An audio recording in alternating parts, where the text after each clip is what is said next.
Hey, Tom here, out on the trail. It is a chilly day.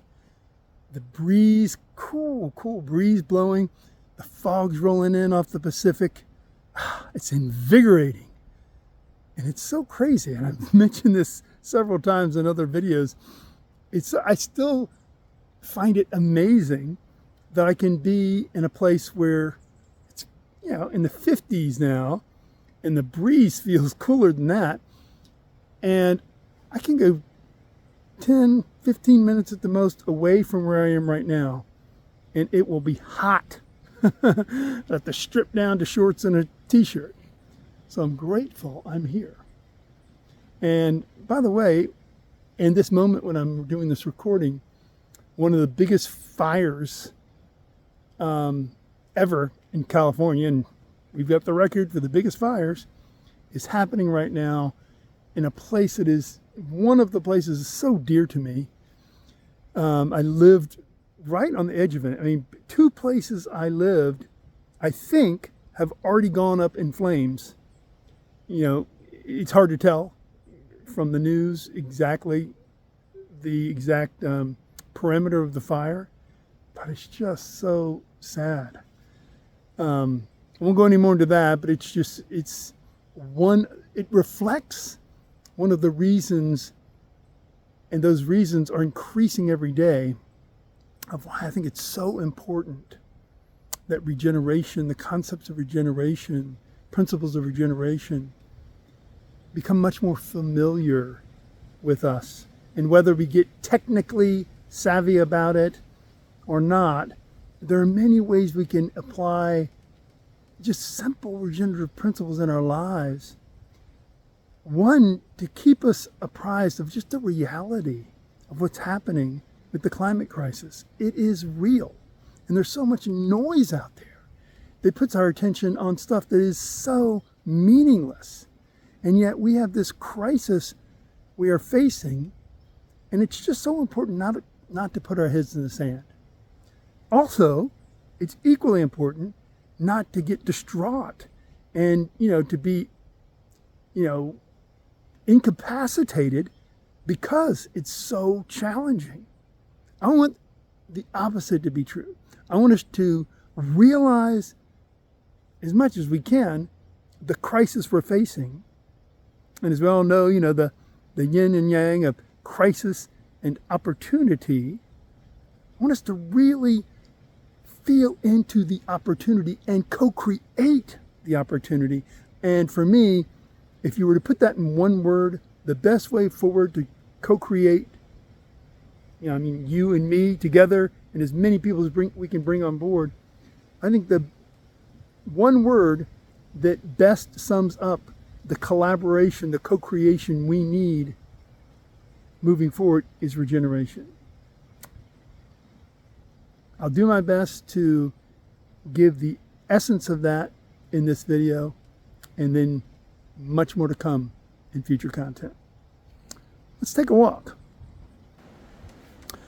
So, it's appropriate that it's a bridge. Didn't think about this until this moment, but I'm bridging from where I was with my work, which of course it remains all about living your purpose. It's walking your why. But what has come to me, just inspiration I've had, and just it's a feeling that's been bubbling up for quite some time, goes right to the heart of my favorite definition for regeneration, which comes from Paul Hawken. Paul Hawken is, I call him a proactivist environmentalist, a best-selling author who's just an incredible visionary for not only for a better world, but how to create that better world. If you read Paul Hawken's books, it's, he's like basically giving us a blueprint for a world where all life thrives. A just, regenerative, fulfilling world. Lots of us talk about those things a lot. Some people have actual strategies, and it's so inspiring. And I built my company, Alter Eco, largely on what I learned in Paul Hawken's books. So I'm not going to go too far down that road. I could talk forever about Paul and his work, but I think it's important to have some backstory because it leads directly into where I'm going with Walk Your Why. The last couple books that Paul wrote, several years ago, he wrote Drawdown, which was the first book, the first work really of any kind to actually address solutions, real, meaningful solutions to global warming and the climate crisis that is stemming from global warming. Now, let me just say this right now. I doubt it's the case if you're in my community, but if you somehow stumbled upon this video and you're a climate denier, if you're, a denier of global warming and you think it's just a hoax and all that stuff, then you might as well stop listening now. I would love to believe I could change your mind, but hasn't been my experience. Maybe you'll be the first. If so, let me know. But I'm confident. I believe that those of you watching this video, or maybe you're just listening, that you get it, that it's real, that the science is correct. And hey, there's plenty of things about science I don't like. Usually the way it's implemented for ill-gotten gain, plenty of examples of that. But the science around climate science, science around global warming, it's pretty damn solid. In fact, it's way more solid than many of us would like, right? We wish it wasn't so true. But how much does it help us, even if we're not deniers, right? That's not only is that not helpful, that's absolutely toxic and could, it's just so unfortunate. The people who push against,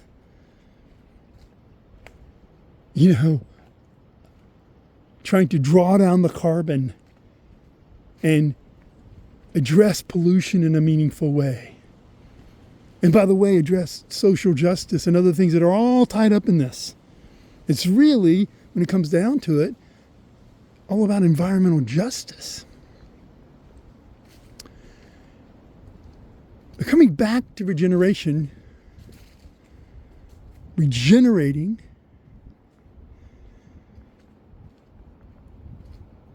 another book following Drawdown, which again was addressing the climate crisis, addressing solutions. It was actually providing 100 solutions that we could tap into. And guess what? People are. All over the world, people are tapping into those solutions. And it's incredible. It's game-changing. And yet there's so much more to do because of all the crazy resistance and the greed for money, greed for power. It's sad and sick and unsurprising.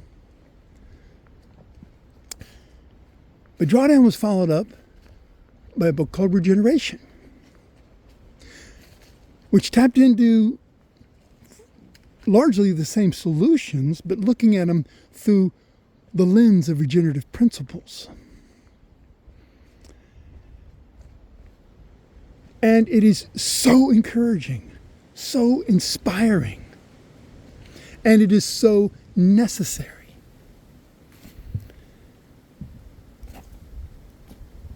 That regeneration be at the forefront. Now, many of you may already be very familiar with this. I may be saying nothing new to your ears.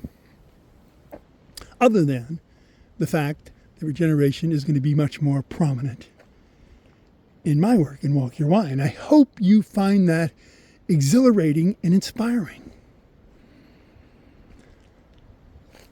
And if you are already on the regeneration bandwagon, let me know. I'd love to hear that. And I'd love to hear your feedback. I'd love to hear your input moving forward. But there's a definition for regeneration that I think is very critical.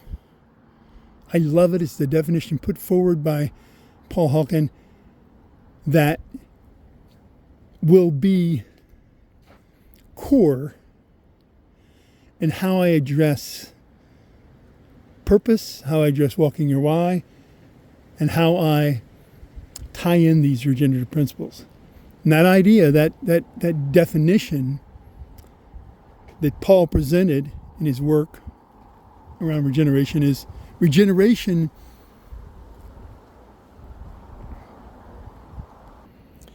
is putting life at the center of every action and every decision. Regeneration is putting life at the center of every action and every decision. And I just want to make one small, but I think powerful tweak to that I think makes the concept of regeneration ever more present, especially in this work when we're talking about walking our why, living our purpose. And that is this: the regeneration is putting our love of and for life at the center of every action, every decision, and every action. Sorry for the glitch there. Had to dodge some mountain bikes. But yeah, so for the purposes of Walk Your Why, regeneration is putting our love, or you can say my, for yourself, you can say regeneration for me is putting love at the center of my every decision, my every action. Now, of course, we're not going to be perfect in this journey. I mean, even if we didn't talk about regeneration at all, we were talking about walking your why, living your purpose, we're not going to be perfect. We're going to stumble from time to time. Every once in a while, we're going to come up against mountain bikes that almost run us down. There's going to be any number of obstacles along the way. I've tripped on a number of these rocks before I did this video. Hopefully I don't do it again. Yeah, so it's not about perfection, even though we're saying loving life, right? Putting the love of and for life at the center of every decision and every action. Of course, it's not going to be every single one. But let's be aspirational. All right, that's our intention. Let's focus on the intention. And I hope... Wow, a runner almost took me out that time. At least it's not cars. I hope you'll find this new focus. I'm not even sure if that's the right word, focus, but this new grounding in, this new rooting of the Walk Your Why work in regeneration. I hope you find it refreshing, invigorating, regenerating. It dawns on me that even though I really wasn't even thinking of it quite this way before, I think I sensed it, but I wasn't really thinking about it. And that is that the slow practice, which has been the predominance of my content in recent months, the slow practice really is a regenerative practice. It's really about, in any given moment, being able to stop and reset our lives, regenerate ourselves, quite literally, in the moment. And it can take many different forms. But that insight just makes it ever more important for me. It's clearly a sign from the universe. And I mean, it really is. This has been bubbling up for years. Also, in large part, because my work for almost the last, it has been actually over 30 years. I've been working in the realm of ecological design, natural building. Many of you know that I've had a bamboo cabinet company, bamboo cabinet company that was an enterprise of Alter Ego that still exists. I've finally pulled myself mostly away from that work so I can focus on this work. I am still involved in the design realm in that business, which again we did all we could and can. And it's not easy in a company to apply regenerative principles. We use regenerative material, bamboo, at the core of that work. And now I'm, in parallel to this work, building out a design firm based on regenerative principles called Regen Kitchen Design, because I'm so convinced and so inspired by this idea of regeneration. And the kitchen, for example, is a place, the more I look at it, the more it just seems so real, that regeneration is rooted in the kitchen. So much of the idea of regeneration is connected around food. And the people who get that food to us, and the food we choose, and how we prepare it, as well as how the kitchen we're using was designed and built, and the materials used, etc., etc. It goes on and on and on. But primarily the idea that the kitchen is a place where we can make some incredible changes in our world through our own choices by choosing consciously and deliberately to love life through our decisions, our choices, and our actions. Amazing how many of those decisions we can make in the kitchen. And more broadly and deeply on our purpose path. So I hope I didn't confuse you by bringing in that other work.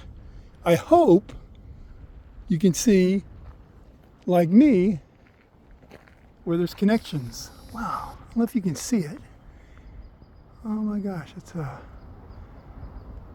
beautiful pelican, like a ghost in the fog.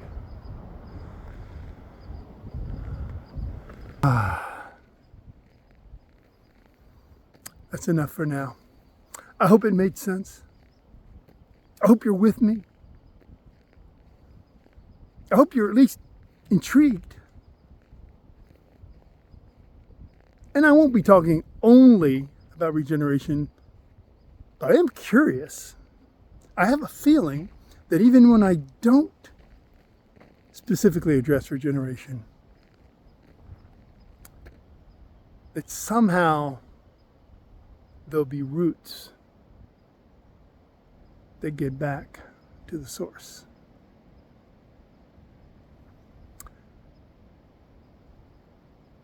join me for the walk down the path of regenerative living, simply by walking your why. Happy trails.